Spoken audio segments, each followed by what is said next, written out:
Okay, so today we're going to demonstrate a Van de Graaff generator, okay? And this is a Van de Graaff. You can see it here, and I've also got a diagram here, and I'm going to talk about how it works. First, I'm going to talk about how it works, and then we're going to talk about, we're going to show what it does, okay? So first off, let's talk about how it works. So first of all, it's a static electricity generator. It generates a high voltage, but it does not generate a lot of current. So it's not really dangerous, but it does generate a lot of static electricity. So for example, if you have a pacemaker, you don't really want to fool with this, okay? Also, I've got a smartwatch, which I'm going to take off just to be safe, okay?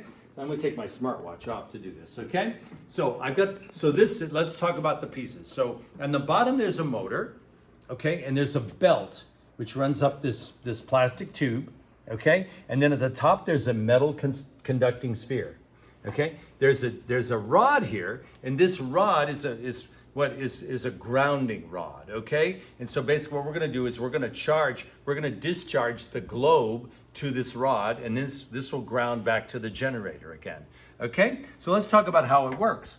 So basically, there's a motor down at the bottom. Okay, and that motor generates a positive voltage. Okay, and basically what it does is it draws all the electrons off this belt, and so a positive charge goes up the belt.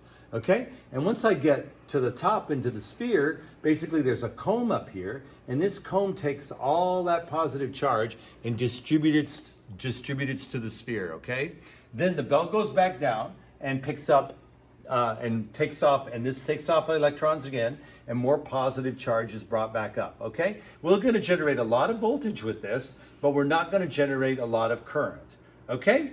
Okay, so that's how this works, and I think, let's see, and there's a ground here, obviously, which I'll mention. So this grounds it so that it's safe, or safer to operate, okay? So first of all, we're going to turn it on, okay? And you're going to notice when I turn it on, the belt is going to start moving, okay? So here we go, and I'm going to turn it up. Okay, now we're going to let it run for a minute, and I'm going to hold up this wand. This has an insulating handle, okay, with a metal sphere at the top, and it's grounded. Oh, so you can see the discharge. There it is. So this discharge that you see is akin to lightning. Okay? And this discharge is going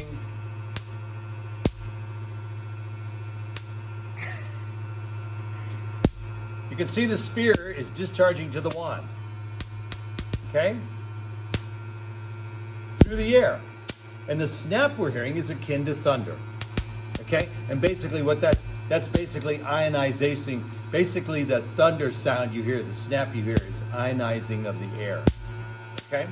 And you can see it here really closely. So now we're going to turn off the lights so that we can see this better. So I turned off the lights, and you're going to see the discharge better now, hopefully. You can see that the sphere is discharging to the wand, and you can see the lightning. It's pretty good, actually. Okay? Wow, that was a good one. You hear the popping sound, okay? Okay, that's very good. Okay, let's move on. Okay, so I'm going to take this balloon, and this balloon is more or less neutral right now, neutrally charged, okay? And I'm going to hold it up to the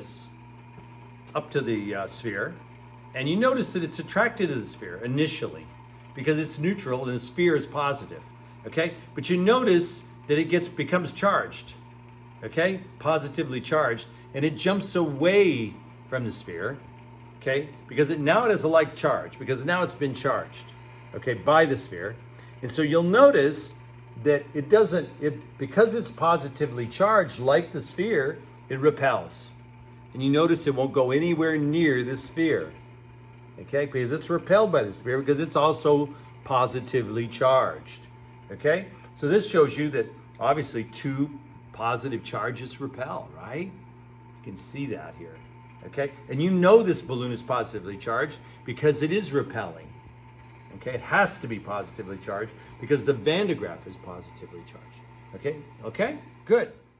Okay, so here we're going to demonstrate the electric field, Okay, so we've already shown that there's an electric force field around this. We showed this with the cups. And we also showed it with the balloon. Okay, but we're going to show it with these pom-poms now. Okay, and what I want to show you, we'll turn it on and then we'll talk about it.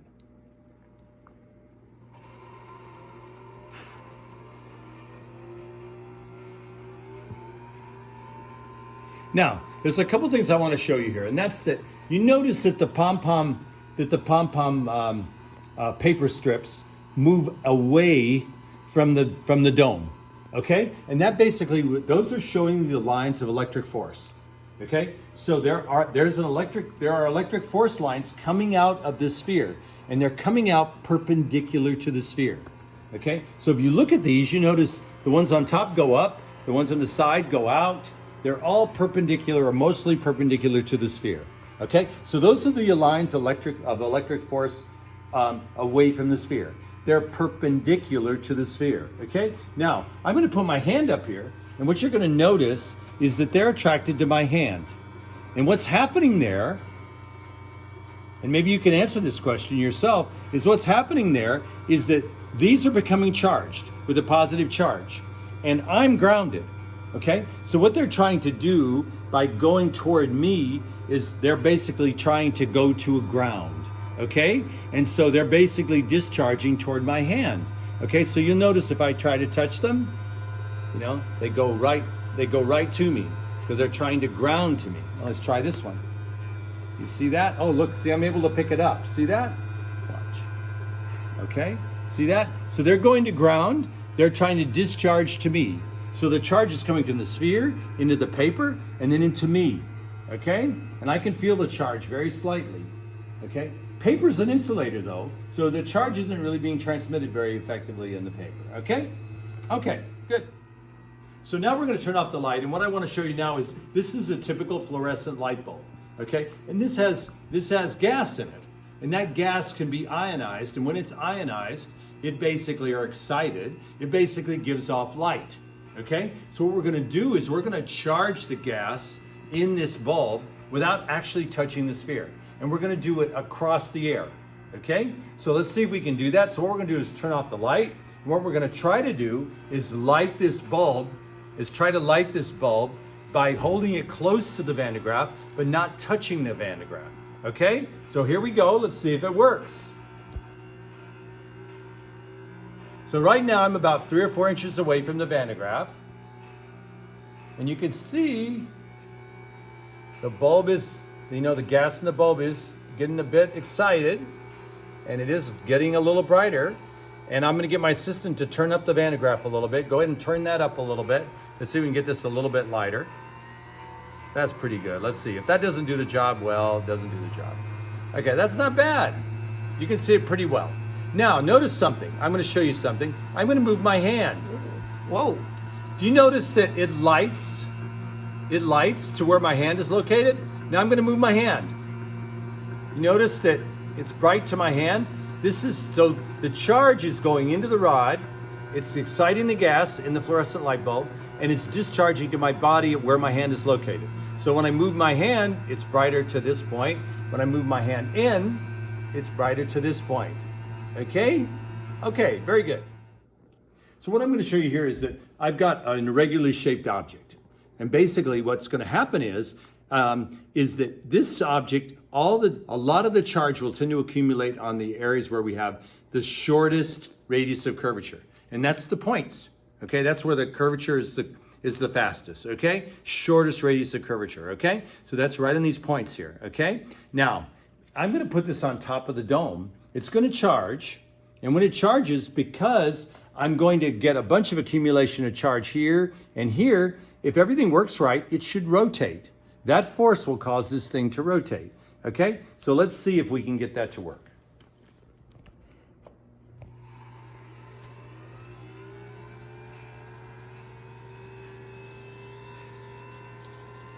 I think you can see a little rotation.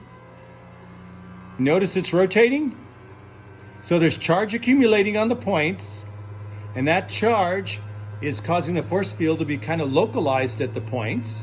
And because it's localized at these points, it's causing that to rotate. Okay? and eventually it'll fall off. We won't wait that long. But anyway, you can see that working, okay? Okay, good. Okay, so what we're gonna do now, we're gonna do the hair experiment, okay? And so my volunteer here, or my victim here, is gonna take great personal risk doing this, okay, right? And so what we're gonna do is we're gonna turn this on and charge it, okay? She's gonna hold her hand on this thing, and all that charge is going to drain into her body, right? But she's standing on paper, okay? And she's also got tennis shoes on, so she's not grounded, okay? So what's gonna happen is she's gonna try to, the charge is gonna try to discharge, okay? And the easiest way for it to discharge, or one of the ways it can discharge, is through her hair. And so what might happen is her hair is gonna stand up, okay? So let's see if it happens, okay? So let's find out. Here we go.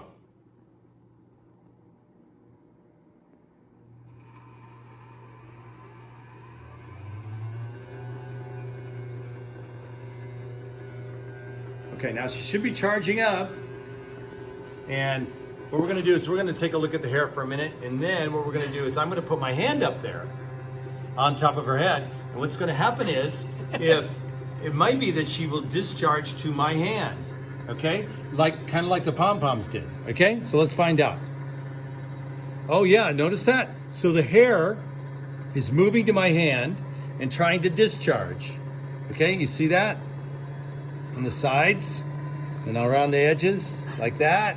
And so it's trying to discharge to my hand. So the charge is trying to come off of her and come onto me, okay? Now sometimes, if this is really powerful, there'll actually be a shock or a strike, a lightning strike, between her head and my hand. Well, that's not happening here.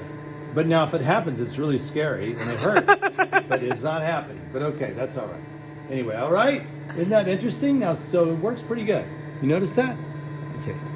So you can see she's very charged. So if she touches somebody, like touches my hand, she gets a shock. You see that? She got a shock. She discharged to me. Okay, oh, look at that. Really going great. So yeah, if she touches somebody while she's there, she can get a shock. Okay, you see that? There you go. Hey, that's working pretty good, huh? Okay, that's very good. That's it. Okay.